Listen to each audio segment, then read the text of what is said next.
Et celui qui sonde les cœurs connaît la pensée de l'Esprit, parce que c'est selon Dieu qu'il intercède en faveur des saints. Romains 8, 27. L'Esprit nous est donné afin que nous soyons capables d'intercéder pour les saints de Dieu. Dans les jours de la fin, l'ennemi sera très actif. Et il fut précipité, le grand dragon, le serpent ancien, appelé le diable et Satan, celui qui séduit toute la terre. Il fut précipité sur la terre. Et ses anges furent précipités avec lui.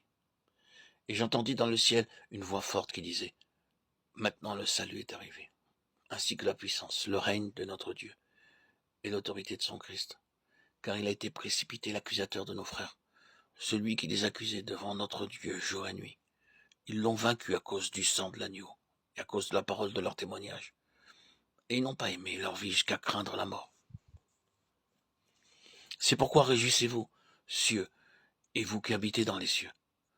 Malheur à la terre et à la mer, car le diable est descendu vers vous, animé d'une grande colère, sachant qu'il a peu de temps.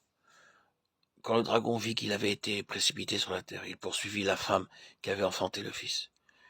Et les deux ailes du grand aigle furent données à la femme, afin qu'elle s'envole au désert, vers son lieu, où elle est nourrie un temps, des temps et la moitié d'un temps, loin de la face du serpent. Apocalypse 12, 9, 14. Dans les jours de la fin, le diable utilise trois armes contre le peuple de Dieu. Il est le séducteur. Deuxièmement, il est l'accusateur. Et troisièmement, il est le persécuteur. Et il fut précipité, le grand dragon, le serpent ancien, appelé le diable et Satan, celui qui séduit toute la terre. Il fut précipité sur la terre, et ses anges furent précipités avec lui. C'est la première arme que le diable utilise, séduire le peuple de Dieu. Deuxièmement, et j'entendis dans le ciel une voix forte qui disait, maintenant le salut est arrivé, ainsi que la puissance, le règne de notre Dieu, et l'autorité de son Christ. Et troisièmement, quand le dragon vit qu'il avait été précipité sur la terre, il poursuivit la femme qui avait enfanté le fils. Le diable, en tant qu'accusateur, accuse le peuple de Dieu, ses serviteurs et ses saints. Vous seriez surpris si vous saviez combien de gens le diable utilise pour accuser faussement le peuple de Dieu. Parfois, ils disent d'horribles choses uniquement pour amener le trouble. Ainsi, le diable a le pouvoir d'être un tentateur, un séducteur et un persécuteur. Ainsi, nous pouvons intercéder pour ces gens. Il m'a été rappelé encore et encore avec un fardeau sur mon cœur d'intercéder pour celui-là et celui-là, ceci par le moyen d'un travail persévérant dans la prière. Nous ne pouvons pas prier d'une manière ordinaire alors que tant de saints sont attaqués par le diable par les moyens de la persécution, de la séduction ou de l'accusation.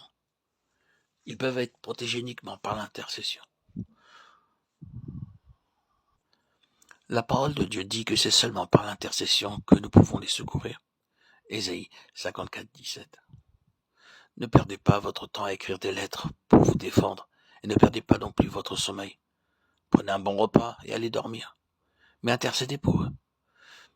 Par l'intercession, nous proclamons la protection de Dieu pour ceux qui ont été attaqués par le diable, que ce soit par l'accusation, la séduction ou la persécution. Le diable a un grand pouvoir pour persécuter les serviteurs de Dieu et les saints de Dieu. Nous les protégerons par l'intercession, par le travail de la prière. Ainsi, les 7 œuvres apparentes du Saint-Esprit, d'abord l'Esprit qui habite, l'Esprit de vie, l'Esprit qui conduit, l'Esprit d'adoption ou de maturité, l'Esprit qui témoigne, puis l'Esprit qui secourt et l'Esprit d'intercession. C'est pas la septuple expression visible de l'œuvre du Saint-Esprit qui peut être vue par les amis, les ennemis, les voisins et les parents. Ainsi, gardons-les dans la pensée et prions. Seigneur Jésus-Christ, je veux être avec toi sur ton trône. Sois assez pour que me posséder complètement par ton esprit. Remplis-moi de ton esprit selon ta promesse. Je suis prêt. Proclamez la septuple plénitude et il vous montrera comment elle peut devenir vôtre. La septuple œuvre apparente du Saint-Esprit dans nos vies, œuvre afin qu'elle soit vue par nos amis, nos ennemis, nos voisins, les étrangers, des parents ou des croyants. Cela ne peut être caché et ce travail nous est montré clairement dans Romains 8, 9. Pour vous, vous ne vivez plus selon la chair, mais selon l'esprit.